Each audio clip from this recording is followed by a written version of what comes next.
বড় বাজেট নিয়ে সমস্যা দেখছেন না বিরোধী দলের নেতা এবং জামায়াতে ইসলামের আমির ডাক্তার শফিকুর রহমান। তবে তার দুশ্চিন্তা বাজেট বাস্তবায়নের সক্ষমতা নিয়ে।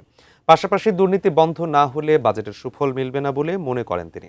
জানুয়ারি থেকে ডিসেম্বর অর্থ বছর নির্ধারণের দাবিও জানিয়েছেন তিনি। সহকর্মী আরিফ জামালের রিপোর্টে বিস্তারিত থাকছে।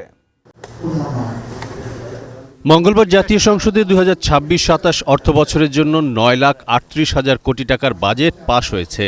পরের দিন বুধবার জাতীয় সংসদের এলডি হলে সাংবাদিকদের সাথে বাজেট পরবর্তী মতবিনিময় সভা বিরোধী দলীয় নেতা ও জামায়াত ইসলামীর আমির ডাক্তার শফিকুর রহমানের, যেখানে তিনি বলেন বাজেট বাস্তবায়নের সক্ষমতা না বাড়ালে, দুর্নীতি বন্ধ না হলে এর কাঙ্ক্ষিত সুফল পাবে না জনগণ। বড় বাজেট করা কোনো অপরাধ নয়। একটা জাতির ভিশন থাকলে বড় বাজেট লাগবে। চ্যালেঞ্জটা কয়েক জায়গায়।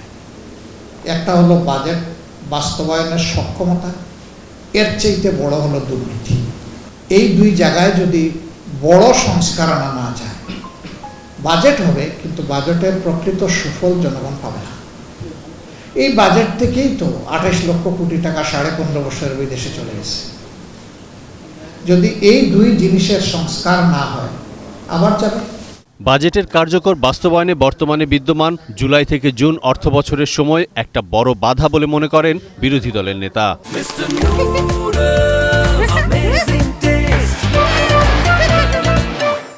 জানান এটি পরিবর্তন করে জানুয়ারি থেকে অর্থবছর শুরু করতে সংসদে প্রস্তাব আনবে বিরোধী দল।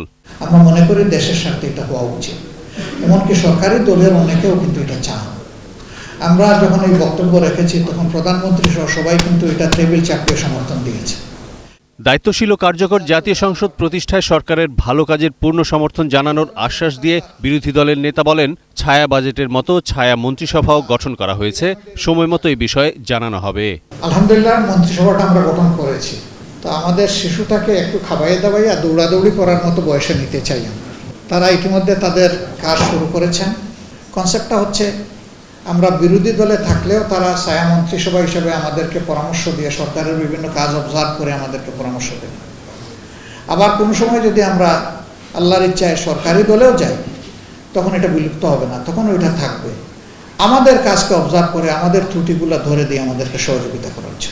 1 জুলাই থেকে কার্যকর হওয়া 2026-27 অর্থ বছরের বাজেটের সুফল বাজারে দেখতে চায় বিরোধী দল, জানালেন ডাক্তার শফিকুর রহমান। সরকার যত ভালো কাজ করবে vehemently support them. Arif Jamal, এটি নিউজ, ঢাকা।